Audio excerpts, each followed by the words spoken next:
안녕하세요, 뉴스반장입니다. 어쩌면 하는 짓마다 이렇게 판박일까요? 곧 전 대통령이 될 내란수기 윤석열도 궤변과 개논리를 짓거려대더니만 그가 소속된 곧 해산될 정당마저 비정상적인 행태를 보여주며 그 밥의 그나물이구나 하는 비판을 받고 있는데요. 이러니 이런 정당에서 저런 대통령이 나오는 거죠. 반드시 윤석열이 탄핵되면 이 내란의 힘, 극우의 힘 정당도 반드시 해산되어야 합니다. 하도 어이가 없어서 이 문제를 언급을 안 할래야 안 할 수가 없는데요. 국힘당 무리들은 정상적인 정당일까요? 하는 짓이 구구 집단을 넘어선 이제는 대학교 동아리도 안 할 짓을 하며 정치를 희화화하고 있는데요. 그냥 미쳤다는 말로도 표현이 안 됩니다. 국힘당이 이재명 더불어민주당 대표의 얼굴을 악마로 조작한 이미지를 공식 SNS에 올려 논란이 되고 있는데요. 다시 말하지만 그 수준이 초딩보다 못한 겁니다. 국힘당은 지난 24일 공식 페이스북에 민노총 앞에서는 좌파, 귀엽다 죽이고 우파, 예산다 삭감하고 국민은 배고파라는 글과 함께 이재명 대표를 악마화한 이미지를 올렸는데요. 너무 개 어이가 없어서 할 말도 안 나옵니다. 이미지 속 이 대표는 두 손으로 양쪽 눈꼬리를 치켜 올리고 영화 속 조커같이 입꼬리를 한껏 올린 채 웃고 있는 모습인데요. 피부와 얼굴색 등을 보정해 기괴한 분위기를 자아내며 활활 타오르는 불구덩이에 들어가 있는 모습으로 악마화시켰습니다. 이 대표 밑에는 중도 보수라고 했더니 진짜 중도 보수인 줄 알더라라는 글도 강조되어 있는데요. 다만 해당 이미지의 색보정 등은 이루어졌지만 사진 자체는 이 대표가 과거 정치시사 유튜브 채널 매불쇼에 출연해 직접 지어 보인 모습입니다. 이 사진은 극우 커뮤니티 등에서 이 대표를 악마화할 때 많이 사용한 바 있는데요. 당시 대선 후보였던 이 대표는 진행자 최욱의 차갑고 날카로워 보이는 인상이다라는 말에 세상 사람들은 날 직접 보지 않는다. 주로 언론을 통해 보면 대개는 내가 이렇게 생긴 줄 안다. 아니다. 그런 면은 안 보여주지 않냐라며 해당 표정을 지어 보였습니다. 최근 정치권에 파장을 불러온 이 대표의 중도 보수론을 겨냥한 것으로 보이는 이 게시물에는 아무리 그래도 이건 선을 너무 넘었다. 집권당의 포스팅일 줄이야. DC갤러리에나 오를 웹자보다. 이런 사진 올리지 마라. 왜 스스로 격떨어지는 짓을 하나. 보수의 품격은 다 어디로 가고 참 한심해 보인다는 등 댓글이 수백 개 달렸는데요. 다시 말하지만 국힘당은 없어져야 할 정당입니다. 김건희 여사의 새로운 녹취를 들려드리겠습니다. 그야말로 우리나라를 망치는 일이에요. 지금 듣게끔하고 뒤로 다 기업들하고 거래하고 얼마나 붙었는지 될지 알아?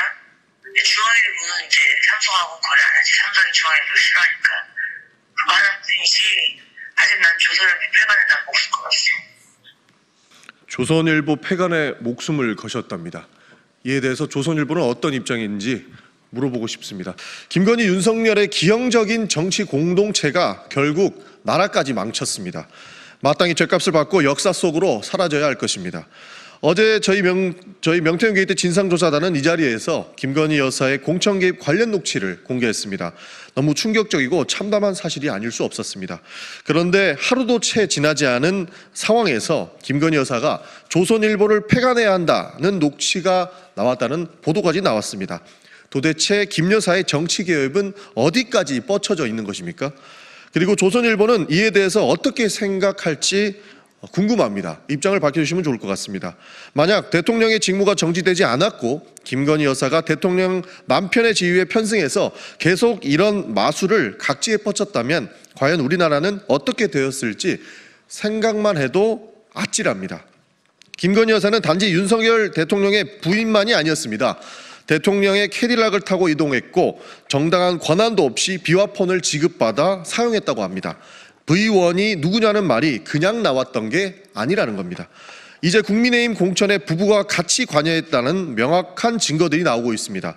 이들은 기형적이고 불법적인 정치 공동체였습니다.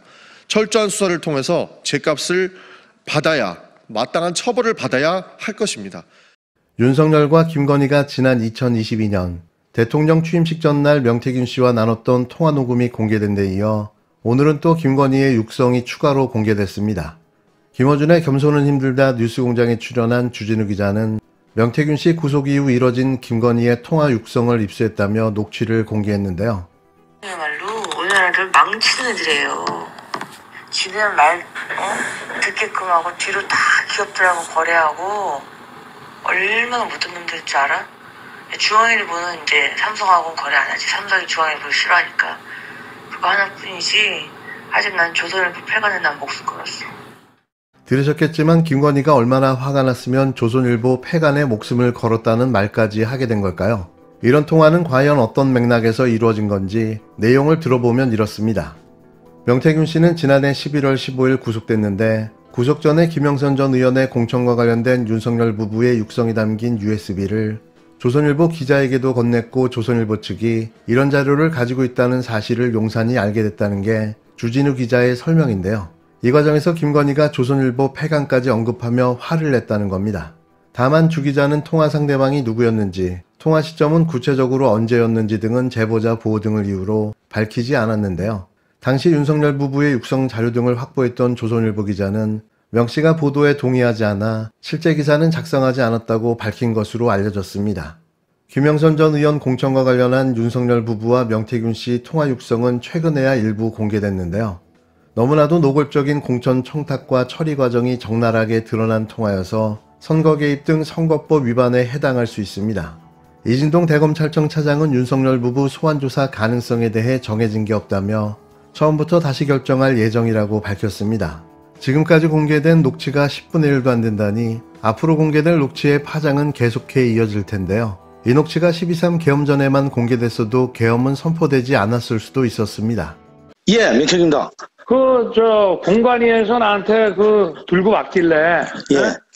내가 김영선이 경선 때부터 열심히 뛰었으니까 그거는 김영선이 좀 해줘라 그랬는데. 예. 뭐 이렇게 말이 많네. 당에서 중진들이 제발 이거는 좀 자기들한테 맡겨달라고. 대통령이 원래 하여튼 좀 부탁드리겠습니다. 하여튼 내가 뭐 말은 내가 좀 세게 했는데 네. 이게 누가 권한이 딱 누구한테 있는 그런 것도 아니고 내가 하여튼 처음에 딱 들고 왔을 때부터 야 여기는 김영선 해줘라 이랬다고. 대통령 고맙습니다. 난리도 아니야 지금. 그리고 알았어요. 내가 하여튼 상현이한테 내가 한 번 더 얘기를 할게. 걔가 공관위원장이니까. 제가 진짜 평생 은혜 잊지 않겠습니다, 대통령. 그래. 오케이. 예, 건강하시고 하여튼 내일 취임식에 꼭 가겠습니다. 고맙습니다. 그래. 예. 네. 예, 사모님. 제가 있는데 애들이 거의 있는데 다시 있어. 유장애한테 조용. 아니, 저희 당선자가요? 예.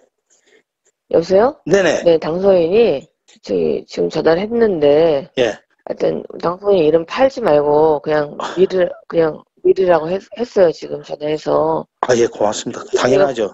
권성동하고 윤한영이가 반대하더만 보니까, 그렇죠? 예, 그럼 당선인이 뜻이라고 그렇게 해야 된다고 윤상현 아빠가 했는 것 같더라고요. 네네네. 그렇게 할 때가 너무 걱정하지 마세요. 잘 될 거예요. 예, 건강이 좀 목소리가 안 좋으신데요. 예, 몸이 좀 안 좋아가지고. 아유, 어떡하노. 네, 괜찮아요. 또 어쨌든 일단은 그게 중요하니까 잘 될 거니까. 예. 지켜보시죠, 뭐. 예, 고맙습니다. 예, 잊지 않겠습니다, 제가. 네, 선생님. 예, 내일 가서 뵙겠습니다. 네, 예. 선생님. 예.